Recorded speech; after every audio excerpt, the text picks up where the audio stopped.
Hello students, in the last class we have done up to the classification of antiemetic drugs. Today we will discuss the classes of the antiemetic drugs one by one. So the first class we are going to discuss is the prokinetic drugs. These are also known as propulsive drugs. These are the drugs which increase the gastrointestinal motility and speed gastric emptying. Gastric emptying means that the gastric contents are excreted out. So in this class the drug is metoclopramide. Example is metoclopramide. It is chemically related to procainamide and it is widely used antiemetic. Now we will discuss its mechanism of action. It acts through D2 receptors, 5-HT3 receptors and 5-HT4 receptors. So there are three mechanisms by which this drug is acting. First is D2 receptor antagonism. Dopamine is an inhibitory transmitter in GIT and it delays the gastric emptying and causes gastric dilation and lower esophageal sphincter relaxation. Lower esophageal sphincter relaxation, LES. It is the lower esophageal sphincter is LES and it causes nausea and vomiting. So the dopamine acts as an inhibitory transmitter and it causes nausea and vomiting in GIT. Now the metoclopramide blocks the D2 receptors both in GIT and CTZ and it produces the opposite effect. It speed up gastric emptying and enhances the lower esophageal sphincter tone and thereby it prevents vomiting. So we can say that metoclopramide produces the opposite effect to that of dopamine. Dopamine is causing gastric dilation and LES relaxation which results in nausea and vomiting, whereas metoclopramide it speeds up gastric emptying and it enhances the tone of lower esophageal sphincter and thus it prevents vomiting. Now the second mechanism is by the 5-HT3 antagonism. Metoclopramide can block 5-HT3 receptors in NTS and CTZ at high concentration. When the concentration of metoclopramide is high, it can also block the 5-HT3 receptors. And the large doses are generally used to control the chemotherapy-induced vomiting. And the last one is the 5-HT4 agonism. The prokinetic action is also exerted by 5-HT4 agonism, which promotes the acetylcholine release. That means when metoclopramide binds to 5-HT4 receptors, it acts as an agonist, and due to this, there is the release of acetylcholine from the myenteric neurons. Myenteric neurons are the neurons of the myenteric plexus, which is present in GIT. So there is the release of acetylcholine from myenteric neurons, and this increases the peristaltic movement in GIT. You have already read that acetylcholine has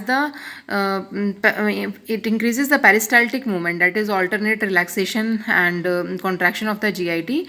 So this peristaltic movement is increased in GIT, and when this peristaltic movement is increased, that means the gastric contents will be emptied.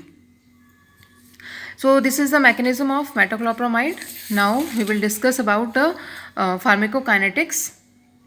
Metoclopramide is absorbed orally, it enters brain and cross placenta and it is secreted in milk. Its half-life is 3 to 6 hours and it means that its action lasts for 4 to 6 hours. Interactions. First interaction is by blocking the dopamine receptors in basal ganglia, it reduces the therapeutic effect of levodopa. Levodopa is the anti-Parkinson drug, and levodopa,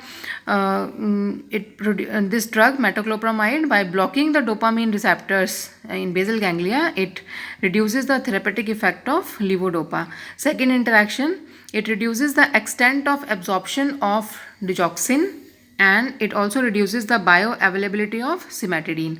Cimetidine की bioavailability को और digoxin के absorption को reduce करती है. Then third is it speed up or accelerates the absorption of drugs like aspirin and diazepam.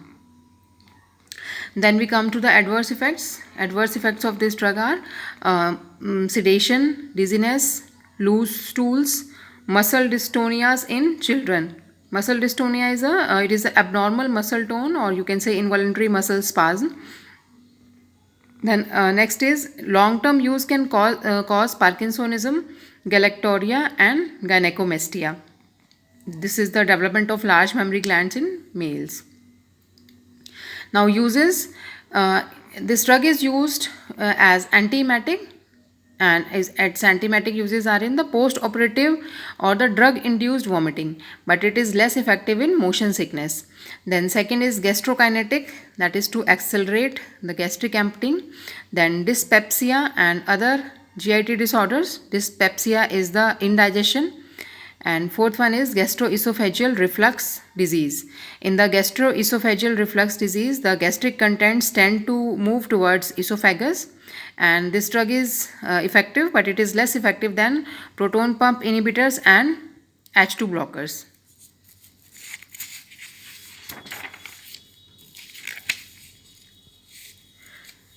Then we come to the next class, that is selective 5-HT3 antagonists. Example of this class is ondansetron. It acts by blocking the central 5-HT3 receptors in CTZ and peripheral afferent fibers, and it is mainly used to control the post-operative or chemotherapy or radiotherapy induced vomiting. This drug is selective 5-HT3. It acts selectively on the 5-HT3 receptors and has no effect on dopamine or muscarinic receptors. Now we will discuss its pharmacokinetics. The oral bioavailability of the drug is 60 to 70% due to first pass metabolism. Then half-life is 3 to 5 hours. The duration of action is 8 to 12 hours.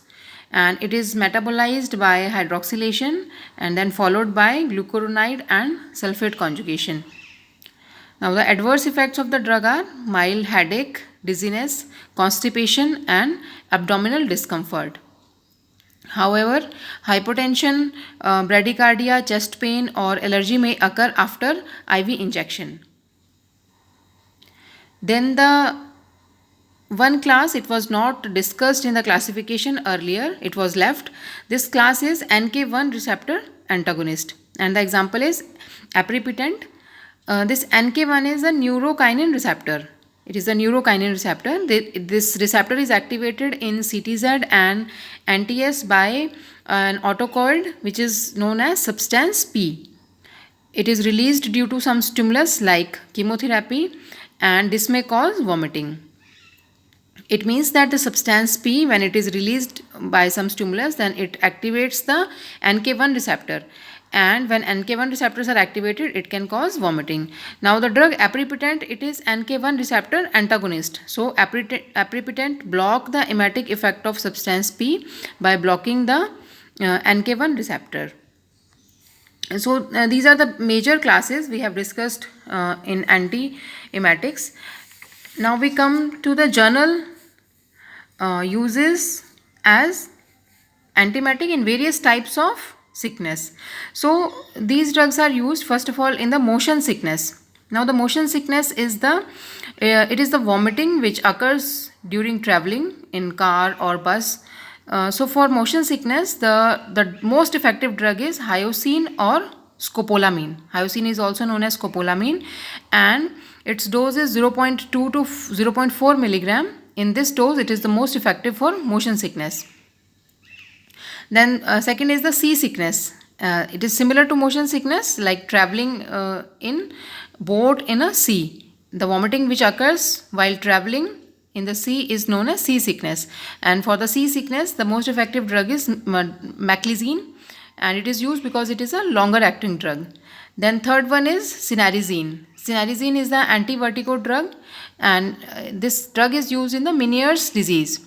Meniere's disease is it is a disorder of the inner ear, because inner ear is also it is helpful in the maintaining the body balance. So whenever this balance is disturbed, then it results in the Meniere's disease or the vertigo, or you can say in the vestibular disorders. Vestibular means the ear and brain together, the system which includes ear and brain. So whenever this system is disturbed, it can result in vertigo or the Meniere's disease. So in that case, cinnarizine is the effective drug. Then fourth one is morning sickness. Morning sickness means vomiting in the early pregnancy. For this, the effective drugs are dicyclomine, promethazine, metoclopramide, or doxylamine in combination with pyridoxine is used in India for motion sickness. The next use is vomiting due to cytotoxic anti-cancer drugs, and that is chemotherapy induced vomiting. For this, the effective drugs are 5-HT3 antagonist, that is ondansetron, then metoclopramide and aprepitant. And last one is the post operative vomiting. For this kind of vomiting, the drugs used are metoclopramide, 5-HT3 antagonist and dimenhydrinate. So this is all about the antiemetics. Now we will discuss the next chapter in next class. Thank you.